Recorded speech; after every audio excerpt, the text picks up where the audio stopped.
So my friends and I just went to the gym, and I didn't think that would help at all. I thought I would get super lightheaded, but I didn't. I actually felt really, really good. I got my body moving, got a little bit of a sweat on, and although I did feel a little bit dizzy at times, it was definitely worth it. I'm also down 3.5 pounds, I think. I started at 16.6 pounds and I'm at 13.4, somewhere around there. And I feel like majority of that's water weight. I can definitely see a huge depletion in my body. Let's see. I got over a huge hump.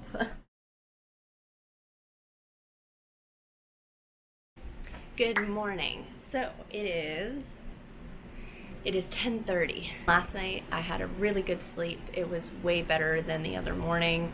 I'm feeling kind of groggy and spaced out and a little dizzy and off balance.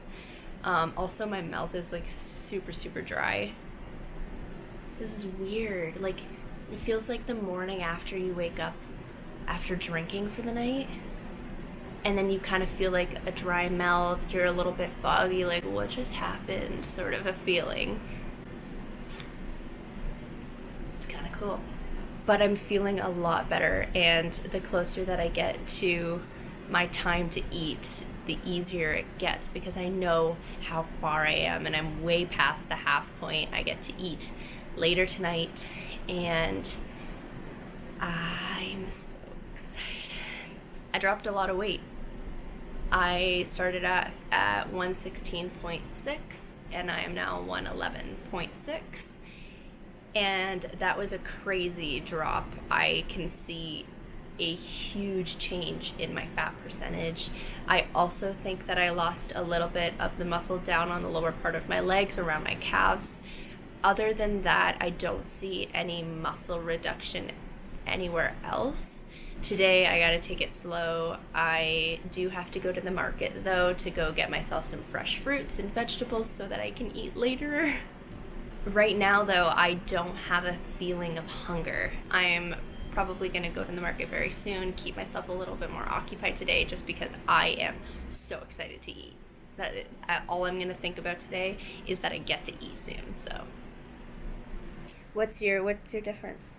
I was at 207, 208, and I'm down to 201. And that was... Yeah, I broke my fast last night. I don't know if they knew that. Well, I did, yep. I had scrambled eggs with cheese on them. Then I had a chicken breast 2 or 3 hours later, I'd say. Why did you have eggs and stuff instead of veggies? Because I wanted to keep myself in ketosis. Does that do that? Yeah. I thought as soon as you ate, you went out. Okay, let's just stop it right there real quick. Carbs are what break ketosis. Any more than 20 grams of carbs on average. It's a very structured diet. You really need to be paying attention to the numbers of the foods that you're taking in, because it only takes a little bit to take you right out or to stop you from even getting into ketosis in the first place. So how did Nick keep himself in ketosis? Well, I think it's safe to say that we know he stood away from carbs. For his first meal, he had eggs and he had cheese on top, which was just fat and protein. For his second meal, he just had a chicken breast that was baked in some olive oil. That's just protein and fat.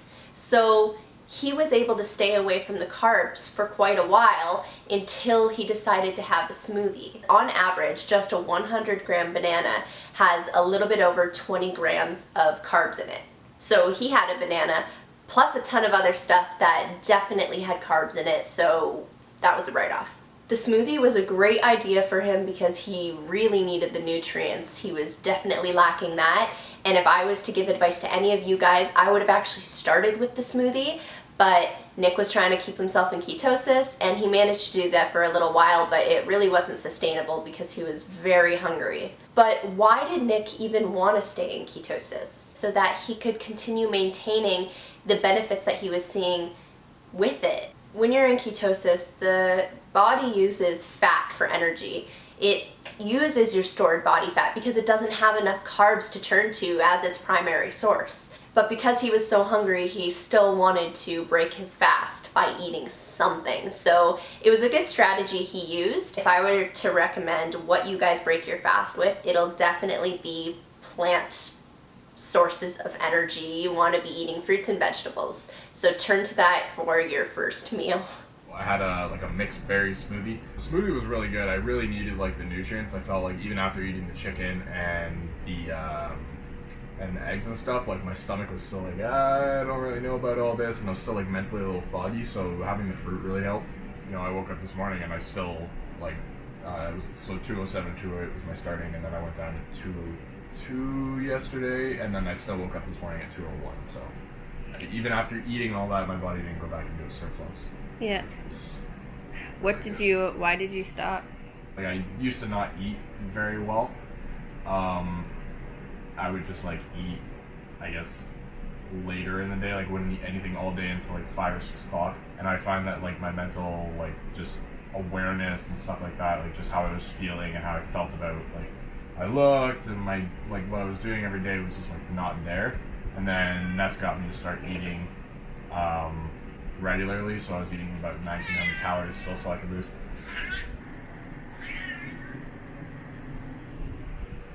So yeah, my mindset was just kind of shitty. So I just decided, you know, I had just started to make progress on like regularly eating, and then we just stopped eating out of nowhere. So it was kind of one extreme to the other extreme, back to the...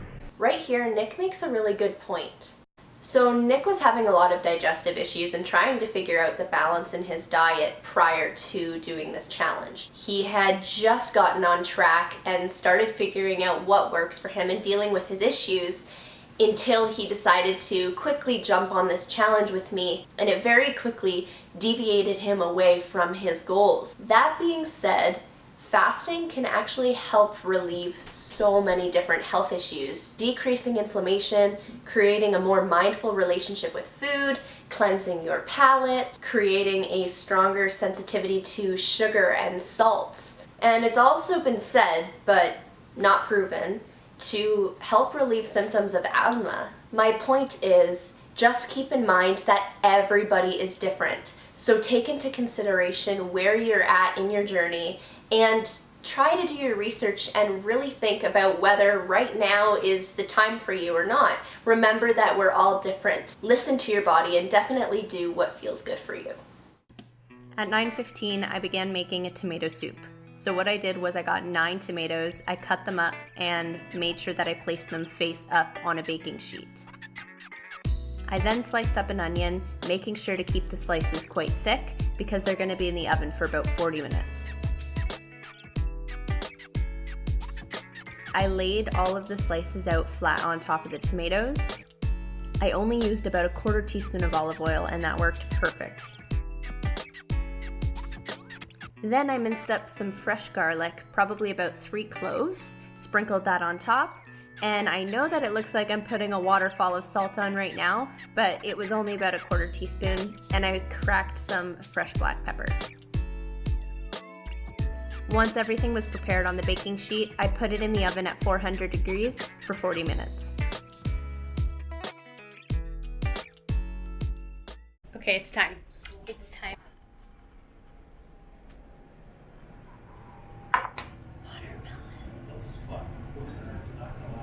I have been waiting for this moment. It's crazy how awesome food smells. I don't like tomatoes, and tomatoes smell like heaven right now. So, this is watermelon. I love watermelon.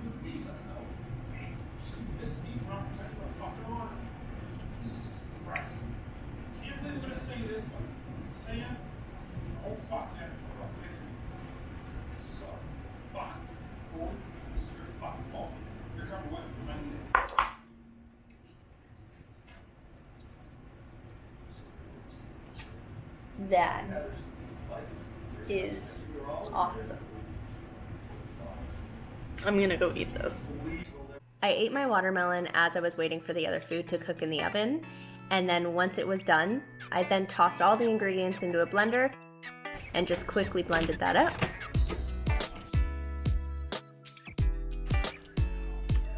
I then put a tablespoon of tomato paste, some fresh parsley.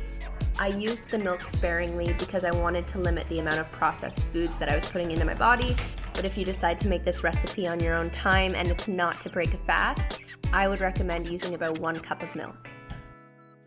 And there you have it, fresh tomato soup, as simple as it comes.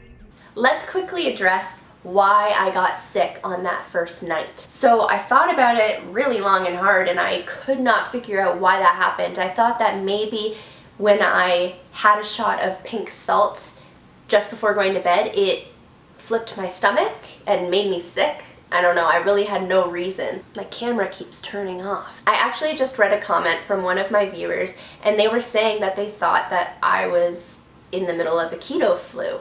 And that makes complete sense because my body was completely depleted of glycogen and it was making that switch over to burning fat, and it made me sick. There's just something known as the keto flu, and it happens every now and then to people that go into ketosis, and I 100% believe that that's what happened to me, and I wish that I knew that. Otherwise I would not have broken my fast with that friggin' kiwi.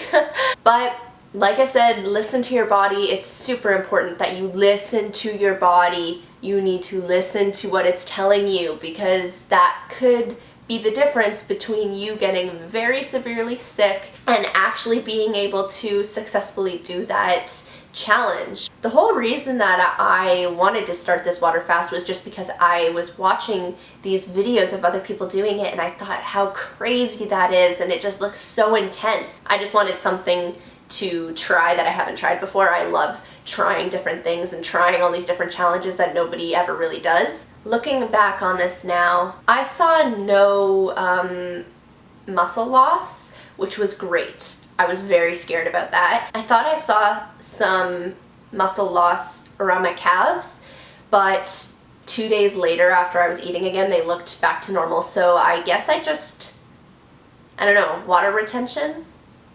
I'm very happy that I went through that experience. My palate was cleansed. I tasted food quite differently for a long time after that. For about 2 weeks after, I was tasting food like, I don't know, it wasn't like I've never tasted food before, but I had a deeper appreciation for all different kinds of foods. Like I said previously in this video, I don't like tomatoes, but when I was done my fast, I loved them. That's what I broke my fast with, pretty much. It does cleanse your palate. I was very happy about that, and my relationship with food changed drastically. I had a deeper appreciation for hunger. Now it's a bit easier for me to tell when I'm actually truly hungry, and to know that I don't need to eat at a specific time of day. I don't need to eat a specific portion of food. I really believe now in just listening to my body, listening to when I'm hungry, listening to when I'm full, and just actually acting on that. Normally I would be hungry at a specific time for breakfast, lunch, and dinner. It was like clockwork. I was always hungry at that same time. And now it's kind of just wavy. It's here and there. Sometimes I'm hungry at 6 o'clock and sometimes I don't really want to eat until 9 p.m. And then other days I'm really not hungry till 2 in the afternoon, and some days I'm starving at 8 in the morning. And I listen to that and I pay attention to it, and it's a lot easier now. So that was definitely a very big benefit for me. Thank you so much for watching my video. I'm sorry it took a long time to get it up. I had a lot of footage and not very much time on my hands, so I really appreciate all of you that are still supporting this channel, and there will be more videos up and coming for you. If you enjoyed this video, give it a thumbs up. It really supports my channel more than you probably know. And if you're interested in seeing any of my other upcoming videos, just hit that subscribe button, and I'll see you in my next video.